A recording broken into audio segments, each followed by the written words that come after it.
আসসালামু আলাইকুম। BBC time বেডিতে আপনাকে স্বাগত। শুরুতে এই সংবাদ শিরোনাম, পরে বিস্তারিত। প্রথমে ইসরায়েল, ফিলিস্তিন, ইরান, হেজবুল্লাহ যুদ্ধ চলছে, জানিয়ে দিব আমাদের হাতে থাকা সর্বশেষ গুরুত্বপূর্ণ আপডেট। আন্তর্জাতিক সংবাদ, লেবাননের চুক্তি লঙ্ঘনের অভিযোগ, গুলিবর্ষণ ইসরায়েলের। জানিয়ে দিব ইরানের ইউরেনিয়াম সমৃদ্ধকরণ পরিকল্পনা, পারমাণবিক উত্তেজনা বাড়ার আশঙ্কা। আরো জানিয়ে দিব ওরেশনি ক্ষেপণাস্ত্র দিয়ে হামলার হুঁশিয়ারি পুতিনের। এবং আরো জানিয়ে দিব নেতানিয়াহুর হুমকি, ইরানের পরমাণু অস্ত্রের অধিকারী হওয়ার ঠেকাতে সবকিছু করবে। এদিকে বিক্ষোভের পর নতুন বিপদে ইমরান খান ও বুশরা বেবি। সর্বশেষ জানিয়ে দিব সিরিয়ার বিদ্রোহীদের হামলায় বিপর্যস্ত সরকারি বাহিনী, নিহত 200। শুনছিলেন সংবাদ শিরোনাম, এরপর বিস্তারিত। তার আগে অনুরোধ থাকবে, ভিডিওটি যদি ভালো লেগে থাকে ভিডিওটিতে একটি লাইক এবং কমেন্ট করে জানিয়ে দিন ভিডিও সম্পর্কে আপনার মূল্যবান মতামত, এবং আরো কমেন্ট করে জানিয়ে দিন ভিডিওটি আপনি কোথা থেকে দেখছেন এবং শুনছেন। লেবাননের চুক্তি লঙ্ঘনের অভিযোগ, গুলিবর্ষণ ইসরায়েলের। লেবাননের দক্ষিণাঞ্চলের 6টি এলাকায় বৃহস্পতিবার ট্যাঙ্কস থেকে গুলিবর্ষণ করছে ইসরায়েল। ইসরায়েলি সামরিক বাহিনীর অভিযোগে হিজবুল্লাহর সাথে যুদ্ধবিরতি চুক্তি লঙ্ঘিত হয়েছে। তাদের দাবি, দক্ষিণাঞ্চলে বেশ কিছু এলাকা সন্দেহভাজন লোকজন হাজির হয়েছে, কেউ কেউ গাড়িতে আছে। যুক্তরাষ্ট্র ও ফ্রান্সের মধ্যস্থতায় বুধবার থেকে ইসরায়েল ও লেবাননে হিজবুল্লাহর মধ্যে যুদ্ধবিরতি চুক্তি কার্যকর হয়। দীর্ঘ 14 মাস ধরে লড়াই বিধ্বস্ত সীমান্ত অঞ্চলের উভয় দেশের মানুষ যেন বাড়িতে ফিরতে পারে তার নিশ্চিত করাই এই চুক্তির লক্ষ্য। সীমান্ত সংলগ্ন শহরগুলোতে বাসিন্দাদের নিজেদের নিরাপত্তার স্বার্থেই এখনই না ফিরতে অনুরোধ করছে ইসরায়েলি সামরিক বাহিনী। লেবাননের নিরাপত্তা সূত্র ও রাষ্ট্রায়ত্ত গণমাধ্যম বলছে, বৃহস্পতিবার সকালে সীমান্তের 6টি এলাকা ট্যাঙ্ক থেকে গুলিবর্ষণ করছে ইসরায়েল। লেবানন এবং ইসরায়েলের মধ্যবর্তী ব্লু লাইন সীমান্ত রেখার 2 কিলোমিটারের মধ্যে রয়েছে মার্কাবা, ওয়াজানি, কেফারতুবা, খেয়াম, তাইভে এবং মাজরাউনের বিস্তীর্ণ কৃষিক্ষেত। এই এলাকাগুলোতে হামলা চালায় ইসরায়েল। নিরাপত্তা সূত্রের একজন বলছে, মার্কাবাতে 2 জন আহত হয়েছে। দক্ষিণাঞ্চলের সীমান্তের কাছে নিজেদের বাড়ি থেকে লেবাননের পরিবারগুলো তাদের সম্পত্তি খতিয়ে দেখার জন্য ফেরার চেষ্টা করছে, তবে সীমান্ত বরাবর শহরগুলোতে সৈন্য মোতায়েন রেখেছে ইসরায়েল। দক্ষিণ লেবাননের নানা প্রান্তের ওপর দিয়ে নজরদারি ড্রোনের শব্দ শুনছেন রয়টার্সের সংবাদদাতারা। ট্যাঙ্কের টহলদারি নিয়ে হিজবুল্লাহ এবং ইসরায়েলের পক্ষ থেকে তাৎক্ষণিক কোনো মন্তব্য আসেনি। গাজা যুদ্ধের সমান্তরালে দুই পক্ষে 1 বছরের বেশি সময় ধরে লড়াই করছে। সংঘাত দীর্ঘ এই অঞ্চলের এক বিরল কূটনৈতিক কৃতিত্ব। এই চুক্তি ইসরায়েল ও হিজবুল্লাহর মধ্যে বছরের পর বছর ধরে চলা ভয়াবহ সংঘাতকে স্থগিত করে দিয়েছে। তবে ইসরায়েল গাজা ভূখণ্ডে তাদের আরেক প্রধান শত্রু ফিলিস্তিনি প্রতিরোধ আন্দোলন হামাসের বিরুদ্ধে এখনও লড়াই করছে। ইরানের ইউরেনিয়াম সমৃদ্ধকরণ পরিকল্পনা, পারমাণবিক উত্তেজনা বাড়ার আশঙ্কা। ইরান তার ইউরেনিয়াম সমৃদ্ধকরণ সক্ষমতা বাড়ানোর নতুন পরিকল্পনার কথা জানিয়েছে। জাতিসংঘের পারমাণবিক পর্যবেক্ষক সংস্থা আইএ এর বৃহস্পতিবার 28 নভেম্বর এক গোপন প্রতিবেদনে উল্লেখ করছে, ইরান তাদের সমৃদ্ধকরণ স্থাপনাগুলোতে অতিরিক্ত 6000 সেন্ট্রিফিউজ স্থাপন করা এবং এর আগে থেকে স্থাপিত সেন্ট্রিফিউজগুলো কার্যক্রম শুরু করার পরিকল্পনা করছে।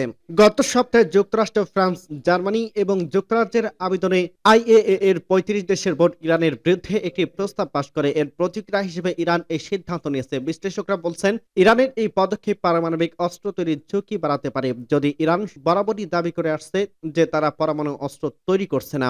ইরান বর্তমানে 60% পর্যাপ্ত ইউরেনিয়াম সমৃদ্ধ করছে, যা পারমাণবিক অস্ত্র তৈরির জন্য প্রয়োজনীয় 90% মাত্রার খুব কাছাকাছি।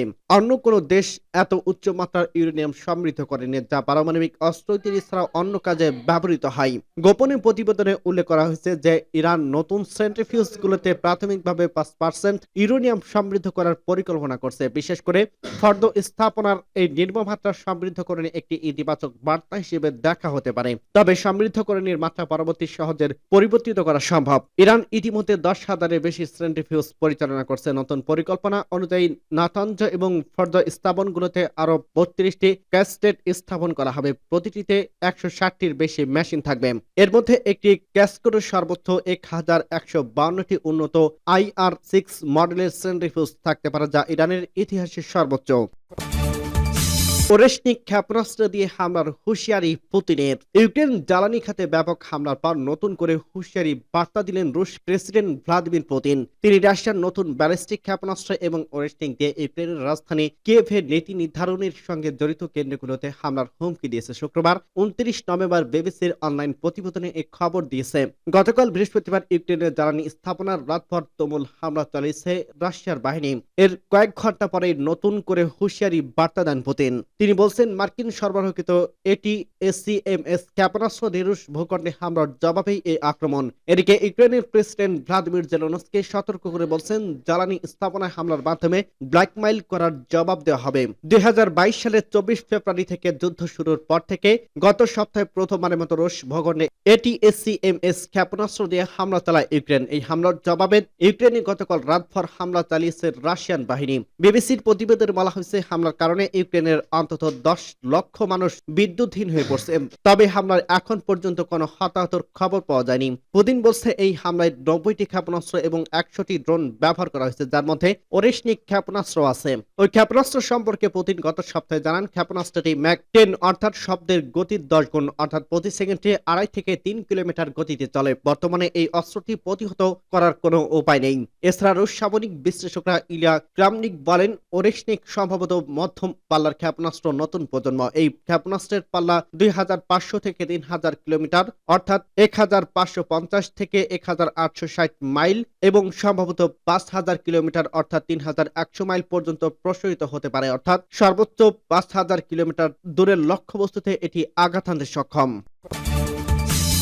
নেতানিয়াহুর হুমকি, ইরানের পরমাণু অস্ত্রের অধিকারী হওয়া ঠেকাতে সবকিছু করব। ইরানকে আবারও হুমকি দিলেন ইসরায়েলের প্রধানমন্ত্রী বেঞ্জামিন নেতানিয়াহু। গতকাল বৃহস্পতিবার তিনি বলেন, তেহরানের পারমাণবিক অস্ত্রের অধিকারী হওয়া ঠেকাতে তার দেশ সবকিছু করবে। পশ্চিমা দেশগুলো ইরানের উপর আরো নিষেধাজ্ঞা আরোপ করলে দেশটি তার পরমাণু অস্ত্র তৈরির উপর থেকে নিজ আরোপিত বিধিনিষেধ তুলে নিতে পারে। তেহরানের এক শীর্ষ কূটনৈতিক এ সতর্কবাণী উচ্চারণ করে নেতানিয়াহুর ওই হুমকি দিলেন। শুক্রবার ইউরোপের বিভিন্ন দেশের সরকারের সঙ্গে তেহরানের পারমাণবিক কর্মসূচি নিয়ে গুরুত্বপূর্ণ এক আলোচনা শুরু করে ইরান। এমন প্রেক্ষাপটে মধ্যপ্রাচ্যে পরস্পরের শত্রু দেশ ইসরায়েল ও ইরানে এমন কথার লড়াই শুরু করল। ইসরায়েলের সম্প্রচার মাধ্যম চ্যানেল 14 কে গতকাল নেতানিয়াহু বলেন, ইরানকে পরমাণু অস্ত্রের অধিকারী হওয়া থেকে ঠেকিয়ে রাখতে আমি সবকিছু করব। এর জন্য যা যা ব্যবহার করা যায় তার সবকিছু ব্যবহার করব। মধ্যপ্রাচ্যে পরমাণু অস্ত্রের অধিকারী একমাত্র দেশ ইসরায়েল। যদিও তারা স্বীকার করে না কোনো প্রতিদ্বন্দ্বী দেশ যাতে এই অঞ্চলের অধিকারী হতে না পারে, সেই লক্ষ্যে প্রতিবন্ধকতা সৃষ্টি করা দীর্ঘদিন ধরে ইসরায়েলের প্রতিরক্ষা খাতের শীর্ষ অগ্রাধিকারমূলক বিষয়গুলো একটি। গত মঙ্গলবার নেতানিয়াহু বলেন, লেবাননে যেদিন থেকে ইসরায়েলের যুদ্ধবিরতি কার্যকর হবে তার পরের দিন থেকে তারা ইরানের দিকে মনোযোগ দেবেন। তবে এই মনোযোগ দেওয়া বলতে আসলে কি পদক্ষেপ নেওয়া হবে সে বিষয়ে বিস্তারিত বলেননি তিনি। ফিলিস্তিনি স্বাধীনতাকামী সংগঠন হামাস ও লেবাননের সশস্ত্র সংগঠনের হিজবুল্লাহর 2 শীর্ষ নেতার পাশাপাশি ইরানি জেনারেলকে হত্যার জের ধরে চলতি বছরে ইসরায়েলের 2 দফা ক্ষেপণাস্ত্র হামলা চালিয়েছে ইরান। ইরানের এসব হামলার জবাবে ইসরায়েলের দেশটিতে সীমিত পরিসরে হামলা চালিয়েছে। সর্বশেষ গত 26 অক্টোবর ইরানের কয়েকটি সামরিক স্থাপনার লক্ষ্য করে হামলা চালায় ইসরায়েল। তেহরানের পারমাণবিক কর্মসূচি নিয়ে 2015 সালে ইরানের সঙ্গে 6 বিশ্ব শক্তির চুক্তি হয়। পরমাণু অস্ত্র নির্মাণের পর্যায়ে উন্নতি না করে ইরান যাতে তার এই কর্মসূচি সীমিত রাখে সেই শর্তে দেশটিকে কঠোর বিধিনিষেধ আরোপ করা থেকে স্বস্তি দেওয়া হয়। ইরান পরমাণু অস্ত্র নির্মাণে তার আকাঙ্ক্ষার কথা বারবার অস্বীকার করে আসছে। দেশটির সর্বোচ্চ নেতা আয়াতুল্লাহ আলী খামেনি তার দেশের পরমাণু অস্ত্র নির্মাণের সিদ্ধান্ত নেওয়ার ক্ষেত্রে চূড়ান্ত ক্ষমতার অধিকারী। পরমাণু অস্ত্রের বিরুদ্ধে তিনি ফতোয়া জারি করছেন। বিক্ষোভের পর নতুন বিপথে ইমরান খান ও বুশরা বেবি। পাকিস্তানে চূড়ান্ত বিক্ষোভের ডাক দিয়েছিলেন সাবেক প্রধানমন্ত্রী ইমরান খান। কারাগার থেকে গত 24 নভেম্বর এই বিক্ষোভের ডাক দেন তিনি। তবে পুলিশি বাধায় সে সমাবেশ সফল করতে পারেনি তার দল পাকিস্তান তেহরিকে ইনসাফ। নেতাকর্মীদের ব্যাপক গ্রেপ্তারের মুখে কর্মসূচি বাতিল করে পিটিআই। বিক্ষোভের পর নতুন করে বিপদে পড়েছেন ইমরান খান ও তার স্ত্রী বুশরা বেবি। পাকিস্তানের সংবাদ মাধ্যম জিও নিউজের এক প্রতিবেদনে এই তথ্য জানানো হয়েছে। প্রতিবেদনে বলা হয়েছে, পাকিস্তান তেহরিকে ইনসাফ বহুল আলোচিত প্রতিবাদের একদিন পর দলের প্রতিষ্ঠাতা ইমরান খান সহ নেতাকর্মীদের বিরুদ্ধে 8টি মামলা করা হয়। ইসলামাবাদ পুলিশ এই মামলা করছে। প্রধানমন্ত্রী শাহবাজ শরীফ স্থিতিশীলতা বজায় রাখতে কঠোর সিদ্ধান্ত নেওয়ার আহ্বানের পর পুলিশ এই মামলা করছে। বুধবার ফেডারেল মন্ত্রিসভার বৈঠকের প্রধানমন্ত্রী বলেন, আমাদের সিদ্ধান্ত নিতে হবে যে আমরা পাকিস্তানকে বাঁচাবো নাকি বসাতে দেব। পাকিস্তানের এমন বক্তব্যের কয়েক ঘন্টা পর এ হামলা হয়েছে। প্রতিবেদনে বলা হয়েছে, শাহজাদ টাউন, সেহালা খানা, শামস, কালিনী নূর, নীলুর, তরওয়ান, বানিগালা সহ বিভিন্ন থানায় এসব মামলাগুলো নথিভুক্ত করা হয়েছে। সম্প্রতি দায়ের করা এসব মামলায় ইমরান খান ছাড়াও তার স্ত্রী বুশরা বিবি এবং পিটিআইয়ের কেন্দ্রীয় নেতাদের নাম রয়েছে। এর মধ্যে অন্যান্য হলেন আলী আমিন গান্দাপুর, সালমান আকরাম রাজা এবং শেখ ওয়াকাস আকরাম। এছাড়াও এসব হামলায় হাজার হাজার নেতাকর্মীর নাম রয়েছে। এর আগে মঙ্গলবার ২৬ নভেম্বর আল জাজিরার এক প্রতিবেদনে বলা হয়েছে, কারাবন্দী সাবেক প্রধানমন্ত্রী ইমরান খান নেতাকর্মীদের শেষ পর্যন্ত লড়াই করার আহ্বান জানিয়েছেন। অন্যদিকে পাকিস্তানের কর্তৃপক্ষ তার মুক্তির আহ্বান জানানো বিক্ষোভকারীদের উপর দমন পীড়ন রয়েছে। বিক্ষোভকারীরা নির্বাচনী জনগণের ম্যান্ডেট চুরি, রাজনৈতিক বন্দীদের মুক্তি এবং সংবিধানের সংশোধনী বাতিলের দাবিতে আন্দোলন করে আসছে। সাবেক প্রধানমন্ত্রী ইমরান খান সামাজিক যোগাযোগ মাধ্যম এক পোস্টে বিক্ষোভকারীদের শান্তিপূর্ণ ও ঐক্যবদ্ধ থাকার আহ্বান জানান। তিনি বলেন, সত্যিকারের স্বাধীন ও পাকিস্তানের টিকে থাকার জন্য তাদের এই সংগ্রাম। সিরিয়ার বিদ্রোহীদের হামলায় বিপর্যস্ত সরকারি বাহিনী, নিহত ২০০। সিরিয়ার উত্তর পশ্চিমাঞ্চলে দেশটির সরকারি বাহিনীর উপর বড় ধরনের হামলা শুরু করছে বিদ্রোহী গোষ্ঠীগুলো। কয়েক বছরের মধ্যে এই প্রথম বিদ্রোহীদের সেখানকার কিছু এলাকা দখল করে নিয়েছে।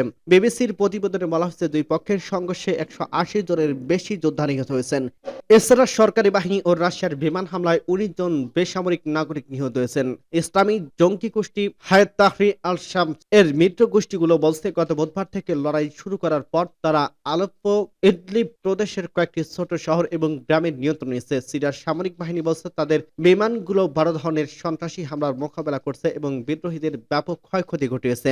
যুক্তরাজ্য ভিত্তিক একটি সংস্থা জানিয়েছে, লড়াইয়ের উভয় পক্ষের ১২৮ জনের বেশি যোদ্ধা নিহত হয়েছে। সরকারি বাহিনী এবং রাশিয়ার বিমান হামলায় বিদ্রোহী অধ্যুষিত এলাকায় কমপক্ষে ১৯ জন বেসামরিক নাগরিক নিহত হয়েছেন। সিরিয়ার অবজারভেটরি ফর হিউম্যান রাইটস জানায়, ২ দিনের লড়াইয়ে ১২১ বিদ্রোহী নিহত হয়েছেন, যাদের বেশিরভাগই এসটিএস এর সদস্য। এছাড়া ৪০ জন সরকারি সেনা এবং ২১ জন মিলিশিয়া সদস্য নিহত হয়েছেন। সংস্থাটি আরো জানায়, বিদ্রোহীরা সরকারি বাহিনী ৪৬তম রেজিমেন্টের ঘাঁটি এবং ৮টি গ্রাম দখল করছেন। তারা আলেপ্পো এবং রাজধানী দামেস্কের যুক্তকারী মহাসড়কে একটি এলাকায় এবং একটি মোড় দখল নিয়ে যোগাযোগ বিচ্ছিন্ন করে দিয়েছেন। দেশটিতে ২০২১ সালে গণতন্ত্রের দাবি শুরু হওয়া বিক্ষোভ সরকার দমন পীড়ন চালানো তা গৃহযুদ্ধরূপ নয়। এরপর থেকে এই লড়াই ৫ লাখের বেশি মানুষ নিহত হয়েছে। শুধু ইদলিবই এখন বিদ্রোহীদের নিয়ন্ত্রণে রয়েছে। এখনো ৪০,০০০ বেশি মানুষের বসবাস, তাদের বেশিরভাগই চলমান সংঘাত বাস্তুচ্যুত হয়ে এখানে আশ্রয় নিয়েছে। এখন মানুষ মানবতার জীবন যাপন করছে। ২০২০ সালে সরকার আবার ইদলিবের নিয়ন্ত্রণ নিয়ে চাইলে তুরস্ক এবং আসাদের ঘনিষ্ঠ মিত্র রাশিয়ার